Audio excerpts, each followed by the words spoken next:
વેરાવળ પાલિકામાં સત્તા માટે ભાજપ કોંગ્રેસ વચ્ચે હવે રસાકસી જોવા મળી। ભાજપ 24 બેઠક સાથે બહુમતીમાં પણ પ્રમુખ પદને લઈ ઘમાસાણ।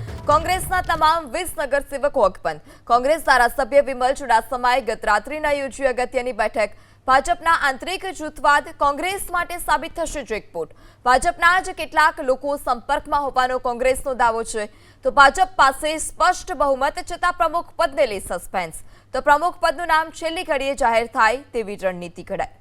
ત્યારે કોંગ્રેસ ધારાસભ્ય વિમલ ચુડાસમાએ ગત રાત્રિએ જ અગત્યની બેઠક યોજી હતી। ભાજપના આંતરિક વિખવાદ જૂથવાદને કારણે કોંગ્રેસ માટે તે જેકપોટ સાબિત થઈ શકે છે। ભાજપના કેટલાક લોકો કોંગ્રેસના સંપર્કમાં હોવાનો દાવો કરાઈ રહ્યો છે।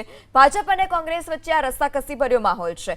ભાજપ પાસે સ્પષ્ટ બહુમત છે, તેમ છતાં પ્રમુખ પદને લઈ હજુ પણ સસ્પેન્સ છે। પ્રમુખ પદનું નામ છેલ્લી ઘડીએ જાહેર થાય તેવી પણ જે રણનીતિ છે તે રણનીતિ જોવા મળી છે। ત્યારે કોંગ્રેસ ધારાસભ્ય વિમલ ચુડાસમા કે જેઓએ અગત્યની બેઠક યોજી છે, ભાજપ 24 બેઠક સાથે બહુમતીમાં છે, પરંતુ પ્રમુખ પદને લઈ ઘમાસાણ જોવા મળી રહ્યું છે વેરાવળ પાલિકામાં સત્તા માટે, અને સત્તા માટે જ ભાજપ કોંગ્રેસ વચ્ચે રસાકસી પણ જોવા મળી। વધુ માહિતી સાથે સંવાદદાતા અર્જુન વાળા ફોન લાઈનથી જોડાયા છે। જે અર્જુન, જે સત્તા માટે ભાજપ કોંગ્રેસ વચ્ચે રસાકસી જોવા મળી છે, ધારાસભ્ય બેઠક પણ કરી છે, શું વધારે વિગત? ચોક્કસથી વેરાવળ નગરપાલિકામાં પ્રમુખ પદને લઈને રાજકીય ગરમાવો છે તે અત્યારે વધ્યો છે। ભાજપ પાસે 24 બેઠકો છે, સાથે બહુમતી પણ છે, અને તેમ છતાં પણ આંતરિક ધમાસણ છે તે જોવા મળી રહ્યું છે। બીજી તરફ કોંગ્રેસના જે 20 નગરસેવકો છે તે અકબંધ હોવાનું પણ ક્યાંક ને ક્યાંક સામે આવ્યું છે।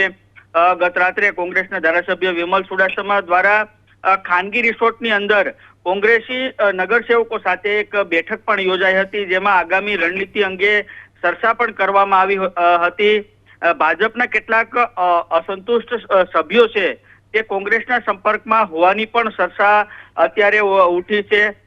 જોકે 19 મેના રોજ યોજાનારી પ્રમુખ પદ માટેની જે બેઠક છે તેમાં સૌ કોઈની નજર છે। જી, માહિતી બદલ આભાર।